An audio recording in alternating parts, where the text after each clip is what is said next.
Welcome to the new episode of DTP application and internet technologies. In this session, I'm going to discuss about the introduction to DTP and PageMaker. So let's start with the third unit. So I'll start with the DTP. What is DTP? DTP stands for Desktop Publishing. Desktop publishing is a personal computer or personal workstation, we can say. It was first used almost exclusively for the print publication, but now it also assists in creation of different form of online content such as web designing, computer animation, graphic designing as well.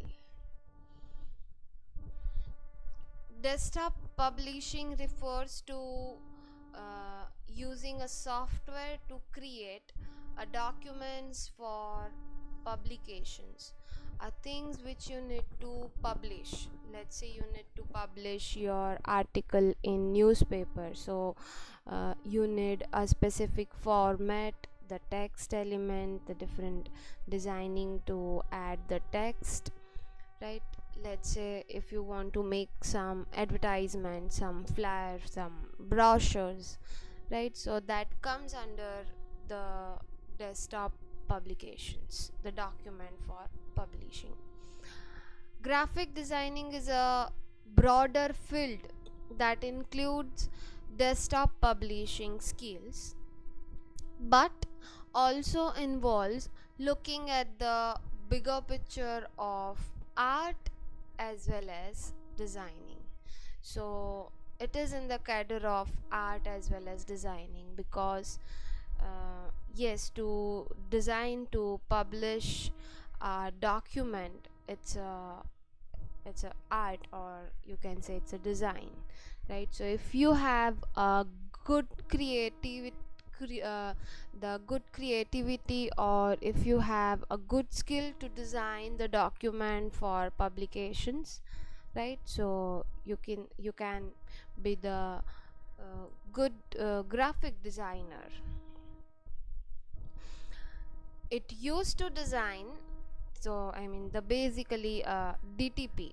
So DTP used to design a newspaper, newsletter, magazine, flyer, advertisement, invitation, brochure, notice, etc.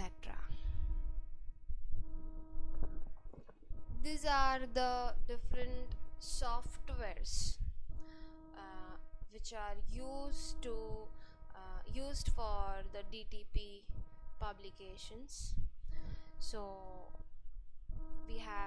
you can see on your screen the different softwares: the Adobe Photoshop, Adobe RoboHelp, Adobe InDesign, Adobe Illustrator, Microsoft Office package, which includes the presentation, the Microsoft Word. These two softwares can be used for DTP as a DTP tools. Acrobat, Adobe Acrobat, that is through that you can create the PDF. Quark Express, Adobe PageMaker, right? So all those are the different tools that is used for DTP publications. The hardware requirements, a minimum the basic hardware requirements, basically for the basic kind of things, you will simply require a computer, right? But if you want to be a good DTP publisher, then you will require some high versions of hardwares, the specific hardwares, right, for a good quality, so that you can create you can publish your document with good quality. So let's see with the hardware requirements. a minimum you will need 486, that is a 16-bit microprocessor or equivalent. So you need a good microprocessor. The capacity of your microprocessor should be good. You need a high resolution such as 19-inch monitor. In the mobile or in the tablet, it's difficult to design any document using DTP tool. You can, but still I mean the clarity and the quality are not that much good enough. A minimum of 500 megabytes of hard disk capacity is recommended. Hard drive with 850 megabytes or 2 gigabytes are even better.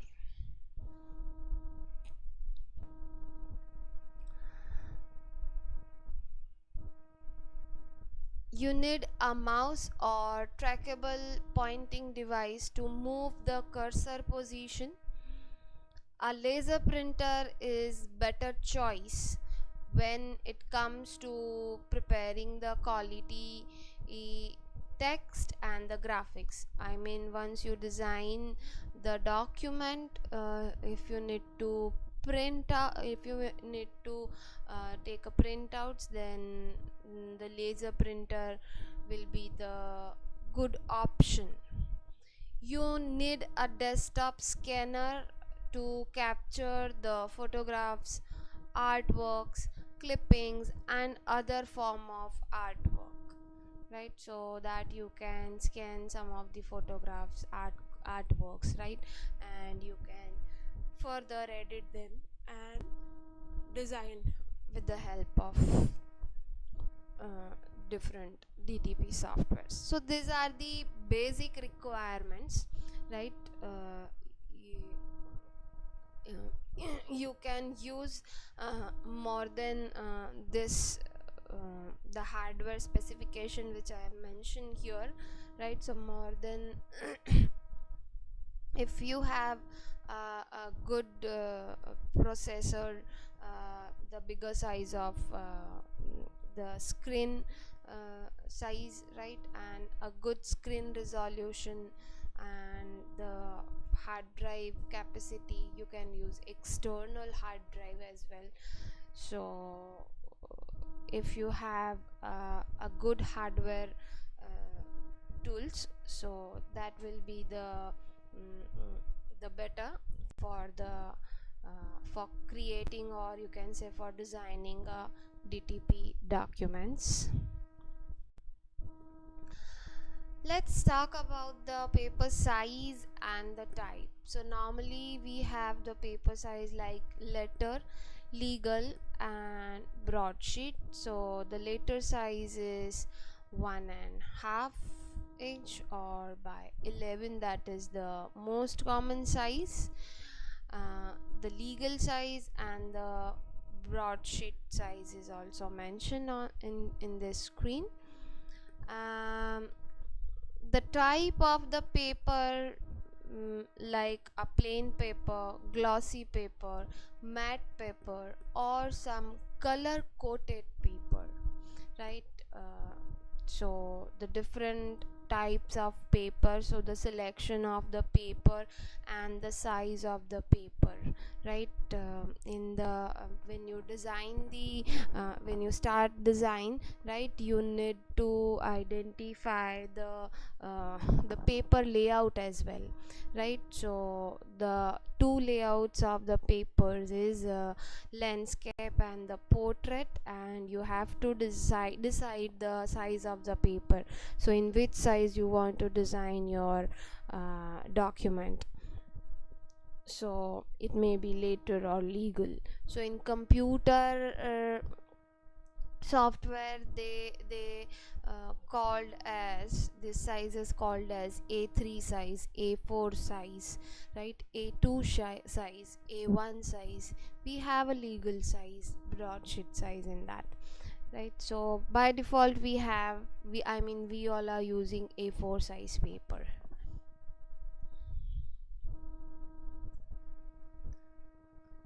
see, so the two layouts, the vertical and that is the portrait and the landscape layouts, the vertical and horizontal layouts. The right color choice. Yes, so the color choice is very important for designing any document. So normally we have a three primary color, that is red, green, blue. By mixing them to make a secondary color. So if you mix red and green color, green and blue color, or blue and red color, so you will have green, orange and purple. These three are the secondary color. By mixing the primary and the secondary color, we'll have the tertiary color. So we'll have a blue, green, red, violet and yellow, orange color. So the different colors categories. So here I have mentioned the color as a warm color, cool color and the natural colors. So the warm colors are like red, yellow, orange, right? All those are the warm colors. The evoke warmth because they remind us to things like a sun or fire. The cool colors such as blue, green, purple, violet, this evokes a cool feeling because they remind us things like a water or a grass. The natural colors are like gray and the brown shades, right? So in this slide also I have used the combinations of natural colors, the brown shades, right, yellow brown shade and outlined with green color, so that is with cool colors. So the colors and combinations are very important. If you use a dark color background with a dark color font, so it's very difficult to read because you get so much strain, right, to read the content, right? So because of the bad color combinations, right, you can't deliver the actual meaning of your information. You can see here the light color background, the white paper I have used, and on that I have used a black color. So there should be always in your mind that there should be a light and the dark color combination. If the background is light, so the text should be darker. If the background is darker, then text should be lighter, right? So that always these things you have to remember while you designing anything. Okay, apart from that we have a different color modes in the computers. So as we know our primary colors in our real life, that red, green, blue, right? So with the help of these three colors we can make a different shades of color, the rainbow colors you can create with the basic three colors. Similarly in computer also there is a different color modes, so that is a CMYK mode, RGB mode, HSB mode, grayscale mode. Let's see. So the CMYK is a combination of cyan, magenta, yellow and black. C for cyan, M for magenta, Y for yellow and K for black color, selected by entering the percent value. So the CMYK is 255 shades of color selected by entering a 0 to 255. So one color shade is like total 256 shades of one color, so that is 0 to 255. So the value similar to RGB color. Similar way we have the RGB color, that is red, green and blue. So this is another mode. The RGB color selected by entering the 0 to 255. Again here also we have total 256 shades of red, 256 shades of green and 256 shades of blue color. By combining all three colors, red, let's say 100% green, 95% blue, 25%. So if you combine the colors like that way, so that you can form a new color. HSB, that is hue, saturation and the brightness color, selected by entering 0 to 360 degree. So hue, percentage, saturation and the brightness to see the color wheel and color intro. The grayscale, selected by entering the 0 to 255 values of gray shades only, so white to black, right? So that is the gray shade. The uniform color, the RGB, selected by the list or the name, by its list or the name. So for each and every color there should be the hexadecimal value, so you can use direct the color name or by from its list. Focal tone color proprietary reference system, use the reference book for the choice. Pantone spot color, the proprietary reference system, used for the reference book for the choice. Then Pantone process color, that proprietary reference system, again used for the reference book of for the choice.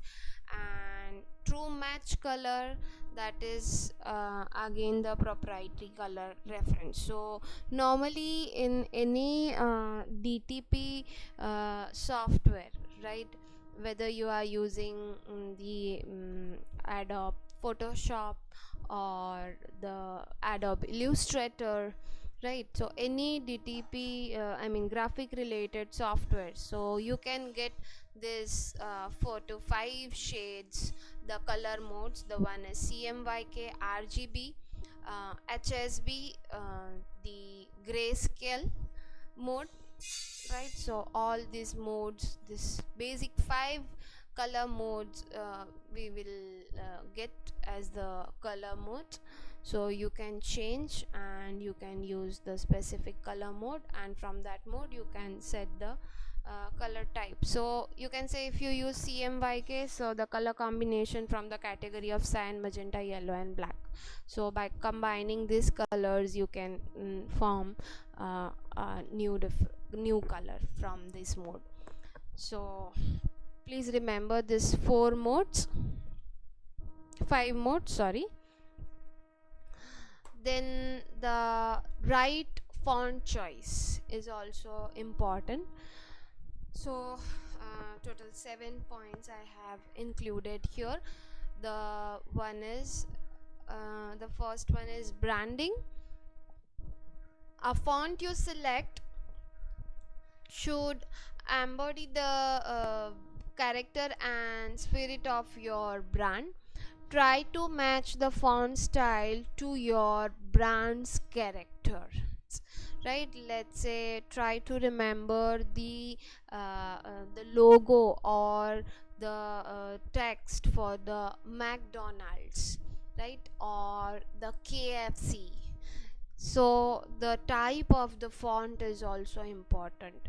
If you use a cursive writing, the cursive style as a font for the logo or the website name, so it won't give you that much the quality, or you can say it won't look good. So the branding is also important. The font style should be matched with your font, your name, the brand name. Then the legibility, it's evident that the better for the typeface to be clear and legible rather than so unreadable. So that is why I said the cursive writing not to use to form a company name or the logo. If people have to spend the extra time to understand what you have written, right, then they will be disregard your design. Avoid using a fancy fonts or the uppercase text in large bodies of the text, as it forces strain on the reader's eye. size, right? So the main title, the main topics should in that don't use the fancy and the uppercase fonts. The serif versus sans serif, two types of fonts, right? So two different categories I have mentioned.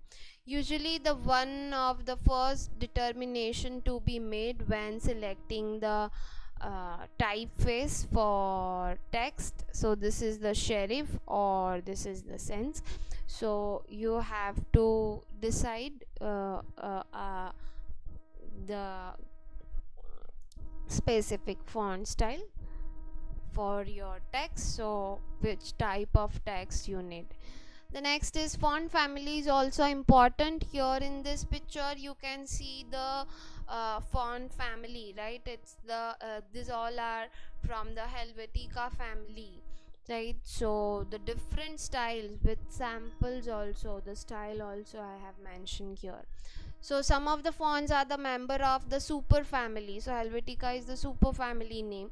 They come along with the selection of different styles and the weights that give designer more creative freedom. For example, the Helvetica new super family includes the following the sub fonts, right? So this is the thin, ultra light, italic, condensed, black, bold, thin italic, light, regular italic, and so on. Limit the total number of fonts. Avoid using more than 2 to 3 fonts in your design. Each time when you think you need a new font, play with a different font size for existing font. So avoid to use two different styles of fonts. It should be specific. Let's say for the title select the one category, and for the content or the paragraph select another category. Only you just change the size, so that will be also the good option. Avoiding using two similar fonts. The whole idea of using multiple fonts in design is creating a visual diversity, right? So that, see, here also you have a different way to display the font. This font is the bold effect, and this is with the thin effect. But why it is bold? Because it's a title and this is the content for this title. So just to display the diversity of the content, that's why there's no point of choosing two fonts that looks identically, right? So avoid using two similar fonts. When selecting two fonts, use decisive contrast. When you choose to use a multiple typeface, make sure that the typeface, right, you're using have a substantial contrasting difference. But remember that the contrast is not the same as conflict.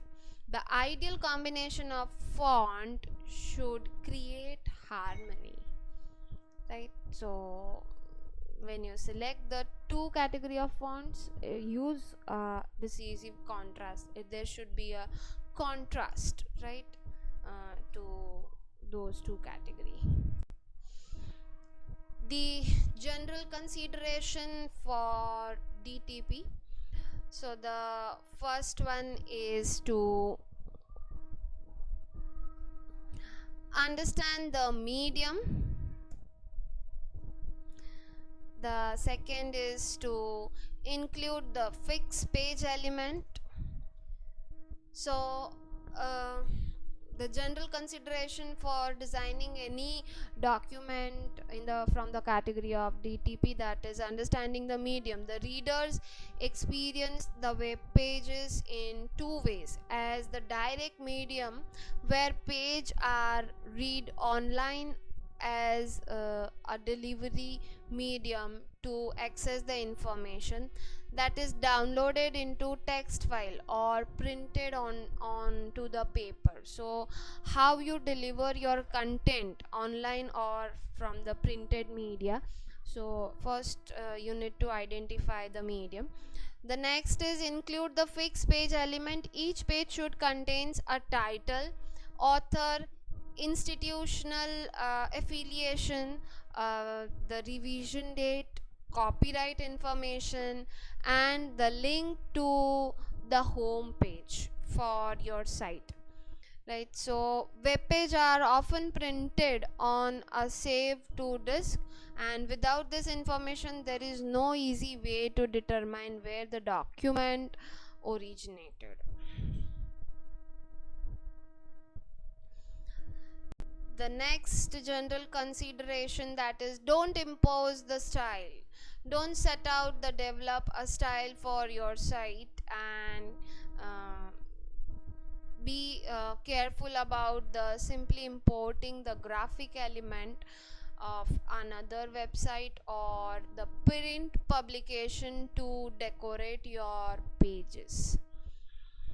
See, this consideration that is for in general, I have focused here for the, I mean, most of it points are for the website, so that is also the consideration for the print media, because using I mean, in the next part we are going to learn about the page maker, so we are trying to design the advertisement, the, you can say that, the signature card, the visiting card, right? So we'll try to design that, the different brochures and the flyers. Fine, so using that we can make those elements.